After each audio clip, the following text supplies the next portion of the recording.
senhores telespectadores. O programa de hoje vai ser um programa diferente de todos os que eu tenho feito. Para mim é realmente um programa especial. Logo este título, Fazer anos ao domingo. Reparem, é uma coisa que só nos acontece geralmente de 7 em 7 anos. Porque uma pessoa faz anos ao domingo, ou à segunda, ou à terça, mas de 7 em 7 anos faz anos ao domingo. E, portanto, pode vir toda a gente, podem vir os amigos, ninguém tem trabalho, é uma alegria fazer anos ao domingo. Meus queridos amigos, hoje, domingo, 3 de outubro de 1999, eu faço anos. Estou, portanto, a viver essa alegria de fazer anos ao domingo. É claro, o meu telespectador diz, o que é que eu tenho com isso? O senhor faz anos? Bom, o senhor não tem, mas eu tenho. E como sabem, eu procuro que estes meus programas se caracterizem por uma sinceridade completa. Eu só lhes digo o que sinto, o que está dentro de mim. E neste domingo, confesso, a coisa que realmente me domina é esta coisa comezinha e insignificante. Estar a fazer anos. É que não são uns anos quaisquer, não julguem que são assim uns anos anónimos, uns anos obscuros, não. Eu estou a fazer 80 anos. 80! Ei, o povo até diz, ou 8 ou 80. E o Junqueiro tem 80 anos, bem burrito, era aquela velha boleira que ia para o moinho, 80 aparece assim, com a idade de Matusalém, uma coisa, 80. Então, mas esse homem com 80 e ainda está para aí a falar. Meu querido e jovem telespectador, tudo é relativo, tudo é relativo. Para vocês, que vão nos 20, nos 30, nos 50, 80, parece imenso. Pois vou-lhes fazer uma confidência. A mim, sabe-me a pouco. E para verem que 80 não é assim tanto, eu quis fazer este programa na companhia de um querido amigo, de um dos meus mais queridos amigos. Querido amigo pela família, ele é irmão da minha mãe. Ele chama-se José e é por ele se chamar José que eu também sou José. É o meu padrinho da pia batismal. Ora bem, o meu tio José tem mais 25 anos do que eu. E meio, se me dá licença. Ora, bem, são coisas que aqui tem. Bom, certo, ele está sempre atento e, como veem, como vão ver, é um homem perfeitamente válido, perfeitamente lúcido e quero-lhes dizer que é um homem por quem eu sinto muito orgulho. O meu tio é o José Maria Batista. Olhem, está aqui, tenho na minha frente. Ele não queria, mas eu enganei-o. Fui à gaveta, tirei isto e trouxe. Isto é a Legião de Honra. Isto é a Legião de Honra. Bom, é dos poucos portugueses que têm a Legião de Honra. E tem a Legião de Honra porque esteve na Grande Guerra, esteve naquela tragédia que foi o 9 de Abril, em que morreram milhares e milhares de rapazes da idade dele, ele viu-os morrer. Simplesmente, ele não fugiu. Ele a mim disse-me, não fugi, não julgues lá, foi por ser mais valente que os outros. Os homens são todos tão valentes uns como os outros. Eu o que tenho é vergonha. Tu estás a ver um português ali havia gente de todo o mundo, havia australianos, havia ingleses, havia neozelandeses, e eu punha-me a cavar, um homem tem vergonha, um homem não foge, um soldado não foge, e portanto só por isso é que não fugi, porque eu medo tive. Bom, creio que foi realmente assim, não é? Não foge, mas retira. Retirar é diferente de fugir. Claro. Bom, eu para mim penso assim, pronto. O homem retira, não foge. Mas foge é o assassino, é o ladrão, é o que fez qualquer... o tio não fugiu e, portanto, foi... Mas também não podia ir-se embora. Pois aí é que está. Porque eu fiquei ferido em pleno combate de 9 de abril. Ficou com uma bala na perna. Uma bala? Foi um cilhaço do braço esquerdo que andou cá, isso é que é engraçado. Perto de 40 anos, pequenino, cilhaço pequenino. Mas como tinha a perna direita, aqui na barriga das pernas, perfurada por um cilhaço grande, que cá tenho a cicatriz, não é? Agora já lá vão 80 e tal anos, já está quase que assim. Bom, esta é que me incomodava. Mas quando ela teve uma dor grande, anula, outra qualquer mais pequena. E esta aqui não me incomodava muito, porque era um cilhaço pequeno. E cá ficou, e passados mais de 40 anos, saiu por si próprio. Tenho cá cicatrizes. Podia até mostrar se fosse preciso. Bom, é que lá isso acabou, portanto... Esta conversa toda é para me tornar assim um pouco importante. Oh, senhor, eu não fugi. E não fugi. O homem não foge. Só foge aquele que tem razão para fugir. Eu não tinha razão. Um soldado, um militar não foge. Retira. E retira com calma. Agora a calma depende do sistema nervoso de cada um. Há uns que retiram mais depressa, há outros que retiram mais lentamente. Nisso eram os ingleses, ases, retiravam com calma. Formados não, em linhas 3, 4, coisa, por ali fora. O tio, como ficou lá, foi apanhado. Fui apanhado e depois fui a contar umas coisas engraçadas e que me dão o direito, daquela época, de eu considerar os ingleses, bem, não eram todos, não é? 1, 2, 3, 4 homens que mostram verdadeiramente o temperamento de um povo. Mas, de maneira geral, a gente tira conclusões para aquilo que vê, não só em patriotismo, como em camaradagem. E a camaradagem, para mim, é uma coisa muito importante, muito importante. Seja no nosso serviço, seja na tropa, seja onde for. Pronto. Porque nós somos todos iguais. Foram os ingleses que realmente Bom, isso agora era uma conversa. Permitiram que ficasse vivo, não é verdade? Bem, eu fiquei vivo, devo a mim próprio, porque sempre fui muito cauteloso. E, quando fomos para a guerra, serviram-nos um penso individual. E eu fiquei ferido, eu comecei a lavar as grebas, claro, andava coisa, e comecei a ver o sangue aqui aos borrotões. Pus para cima e coisa. E tinha uma ligadura também, o penso. E pus a ligadura, é claro, a ligadura ia supor e pronto, por fim não dava. Mas eu, porque sempre tive muito cuidado em conservar aquilo que se deve conservar, máscara, capuz, etc. Quando foram chegados, etc. Não é? Tirei o adesivo, tirei dos bocados, rasguei ao meio, uma chapa de cada lado, amarrei novamente e o sangue parou. Porque eu tínhamos veído em sangue. Não? Isto não tem nada de especial. O que tem de especial é que se estou vivo, devo a mim, mas também aos ingleses. Porque os ingleses, dois soldados, de uma maneira geral, os ingleses, claro. Eles, pronto, socorreram, não me socorreram. Iam a retirar, eu chamei-os, eles perguntaram para os portugueses. Bom, o meu tio não quer contar, mas o que acontece foi que 2 soldados ingleses obrigaram os fugitivos portugueses a parar junto daquele ferido e a tomar conta dele e assim de salvar a vida. São tristezas, já lá vão, isso foi há 80 anos, já não.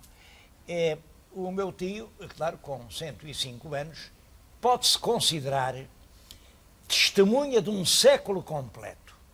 E, portanto, eu vou-lhe fazer uma pergunta para o tio José.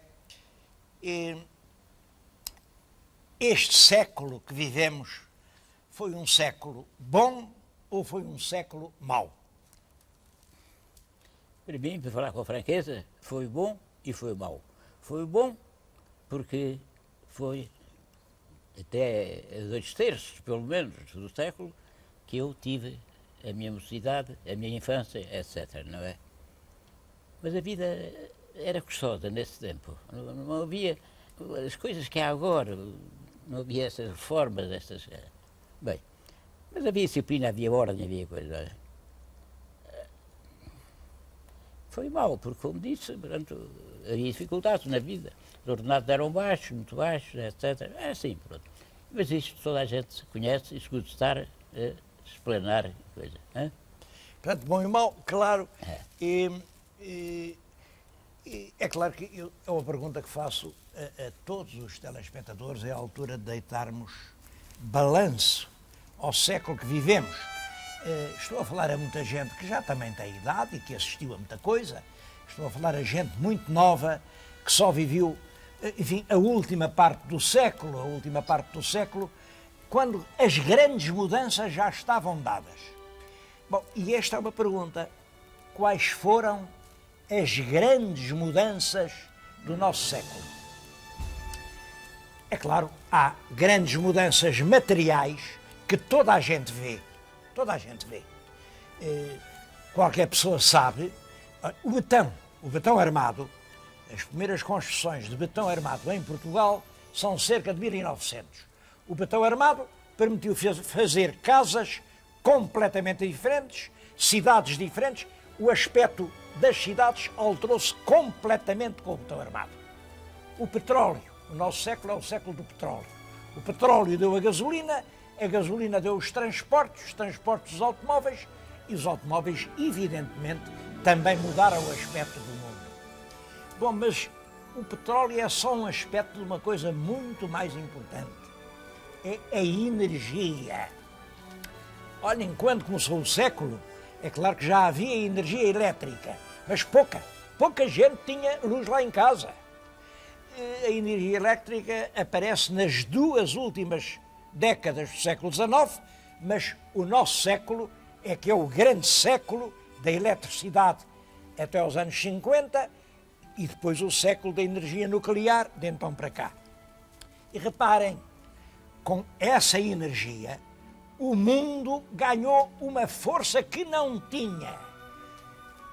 Pode-se dizer que hoje uma só central termonuclear produz mais energia num dia que todos os músculos do homem durante o ano inteiro. E como é a energia que trabalha, com mais trabalho há mais riqueza. O nosso século é, em toda a história da humanidade, o século em que o aumento da riqueza humana foi maior. O tio sabe, quando o tio nasceu, quem é que tinha automóvel? Ninguém. Quem é que tinha telefone? Ninguém. Quem é que tinha tapetes no chão? Ninguém. Quem é que... Nada. Um homem tinha um equipamento pobríssimo. Um homem, no fundo, se tivesse um par de botas e um fatito lá de 5 em 5 anos, era mais ou menos... Bom, agora, reparem, a mudança é enorme. Mandava-se voltar os fatos, etc. O fato mandava-se virar, é claro, para durar 2 vezes.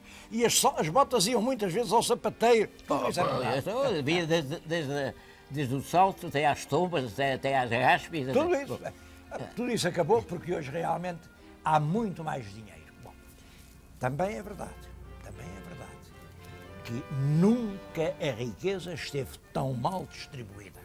O século XX é um século em que, ao mesmo tempo, aumentou em flecha a riqueza dos países ricos e desceu até abismos inconfessáveis a miséria dos países pobres. Eu acho que nunca houve tanta desigualdade no mundo. Isto são mudanças que se veem. Também há as grandes mudanças políticas. O aspecto do mundo é completamente outro. Quando o meu tio foi para a guerra, quando saiu daqui, rapaz, contente, ia para a guerra, ia servir a pátria. Contente não ia, mas vamos lá. Também não ia muito triste. Também não é claro. Eu sabia para o que ia. Era o tempo dos impérios. Nessa altura, no mundo, havia o Império Germânico, com o Kaiser, que queria dominar o mundo. Havia o Império Britânico, com o rei de Inglaterra, que, apesar do Lloyd George e da sua simpatia pelo Lloyd George, eles também queriam dominar o mundo. Havia o grande Império Austro-Húngaro, o último imperador... E o último imperador foi morrer à Ilha da Madeira. Havia o Império Russo, o Império do Czar, e havia o Império Otomano, que era o Império Turco, que ocupava uma grande parte da Europa. Era o tempo dos impérios. Bom, tudo isso acabou. Bastou um século para isso tudo acabou. Os primeiros impérios, o Império Otomano, Russo, Alemão e Austro-Húngaro, acabaram com a sua guerra. O senhor com a sua guerra acabou com os 4 impérios. Bom, e o 5º Império, o Império Germânico, acabou com a Segunda Guerra Mundial. O centro político do mundo deixou de ser Europa e passou para a América. Essa mudança política é extremamente importante. Hoje o mundo, pode-se pôr a questão, quem governa o mundo já não é a Europa, é claro. Isso provocou na Europa um movimento de resistência e a União Europeia que hoje também modificou, a União Europeia modificou muito o mundo, modificou as soberanias, modificou os governos, modificou a forma de governar. É uma maneira da Europa conseguir sobreviver contra o poder do dólar. Mas no plano político houve outra mudança que é muito importante. É que quando o meu tio era jovem, ainda se discutia isto. Quem deve governar um país? Quem governa o país? E havia 2 maneiras de pensar. O país deve ser governado pelos melhores, as elites. A outra maneira era, o país deve ser governado pelos mais numerosos, pelos que têm maior número de votos. É claro que isto das elites, os melhores, quem são os melhores? É claro que o melhor sou eu, pois então não é evidente, o melhor sou eu. Mas o meu telespectador está-me já daí a dizer, não és tu, o melhor sou eu. E cada um acha que é o melhor. E portanto, é claro, os melhores são os operários, são as classes trabalhadoras. Não, os melhores são os ungidos de Deus, são aqueles que Deus escolheu. Não, os melhores são os fidalgos, são os aristocráticos, são os que têm sangue azul nas veias. Não, os melhores são os que têm a maior conta no banco, são os banqueiros. E não há maneira da gente chegar à conclusão de quem é o melhor e, portanto, isso era uma origem constante de guerra e perturbação. Ora bem, o nosso século, na segunda metade, triunfou realmente este critério. É possível que os que são mais, às vezes, não sejam melhores, mas é a única maneira de chegarmos a um acordo. Contam-se as vontades e governa a maioria. Isso chama-se democracia. Penso que o nosso século é o século do triunfo da democracia, é claro, na Europa, nos países ocidentais, e na América, porque no terceiro mundo estas tentativas de introduzir a democracia ainda estão, ainda estão numa fase muito difícil.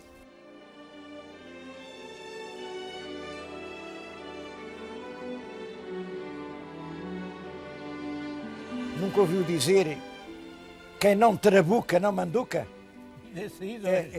Ganharás o pão com o suor do teu rosto? É preciso trabalhar para viver? Isso hoje não é verdade. Essa coisa do suor do rosto não serve para nada. Quem suar muito, podem crer que come pouco. Hoje, quem come mais, trabalha pouco. Hoje o trabalho já não tem importância. O que é importante é o dinheiro. Essa é uma mudança extraordinária, mas deu-se isso. E a civilização do trabalho, que era a sua, trabalhava todo dia, eu lembro-me, porque eu era afilhado. E lembro-me muito com isso. Lembro-me. E a gente aprende muito quando é garoto. E com a sua maleta e almoçar na casa da avózinha, tudo isso. Trabalhava-se de manhã à noite. Trabalhava de manhã à noite. Hoje já não é assim. Hoje não é assim. Hoje estamos na civilização do lazer. E o lazer fez surgir 2 das realidades mais importantes do nosso século.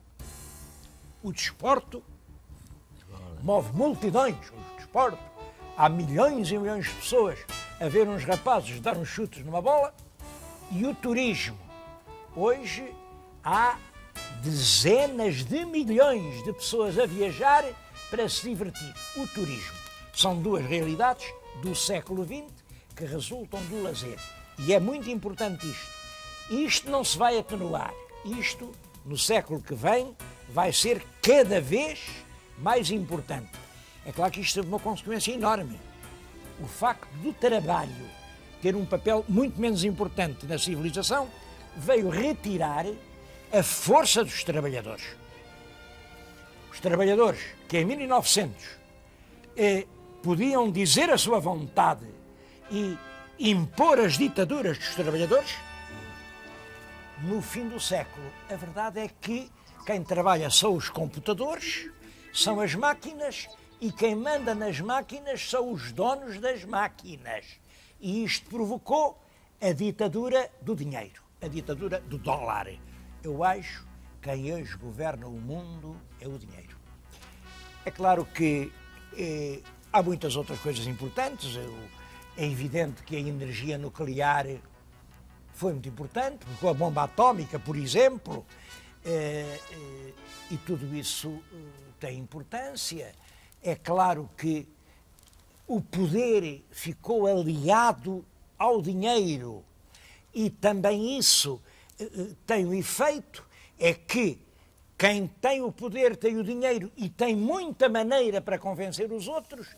Apareceu a propaganda, apareceram os grandes meios de comunicação, as opiniões são fabricadas à custas de milhões de dólares e, de certo modo, os homens, muitos homens, deixaram de ser capitães da sua própria alma. Hoje a opinião é explorada como um filão de ouro. Bom, estas são as minhas ideias da mudança do mundo no nosso século, mas há muitas outras opiniões, são todas tão boas como a minha, e sobretudo não me esqueço de uma coisa: os meus queridos telespectadores estão emocionados, não é com esta minha arenga, não, é com a presença de um homem que vai entrar no terceiro século da sua existência. Mas vai entrar, e que mantém toda esta lucidez e toda esta inteligência. E, portanto, são as palavras dele que querem ouvir. Tio José, diga-me agora, para si, quais foram as coisas boas e as coisas más deste século que é que está a acabar? A vida está de tal maneira que é difícil conseguir-se que a mensagem seja realmente realizada. Mas eu, para mim, porque várias pessoas já me têm perguntado o que é que você faz ou fez para chegar a essa idade? E eu digo sempre, olha, não seja invejoso, não seja ambicioso. É claro que a ambição e a inveja têm limites. E todos somos mais ou menos ambiciosos e invejosos. Mas quando ultrapassa um certo limite, pronto, acabou-se. Ora bem, e é preciso haver outra coisa. É a honra, a pátria e a família. São três palavras que estão cá no meu coração. Honra, pátria e família. O que é honra? A honra, basta, é a palavra, é honra em si diz tudo. O que é honra? Olha, é de tal maneira que é uma honra termos honra. Está tudo dito. É honra termos honra. Não tem outra explicação. A pátria. São lérias, a pátria está no terreiro de passo. Bom, isto referido a certas pessoas e tal. Está no terreiro de passo. Não, a pátria é a casa. Isto é o que eu estou a pensar. A pátria é a casa de nós todos. E a casa de nós todos é a pátria. E a família, evidentemente, são os portugueses. Portanto, eu quero enviar um grande abraço. Abraço esse que é transmitido por pensamento a todos os portugueses, sem exceção. Um abraço e desejo-lhes muitas venturas, muitas felicidades. Mas eu também sou exigente, também sou ambicioso, um bocadinho ambicioso. Agora é ambição. Não é inveja, é ambição. É ser compensado um pouco desses meus desejos que quero retribuir, aos meus compatriotas. E aqui é que está a coisa. É acompanharem-me em pensamento com um abraço efusivo, um abraço sincero, com grande grado de Viva Portugal! Tenho dito. Muito obrigado. Muito obrigado, muito obrigado. Como veem, ele é mesmo meu tio. É o tio a quem eu saí.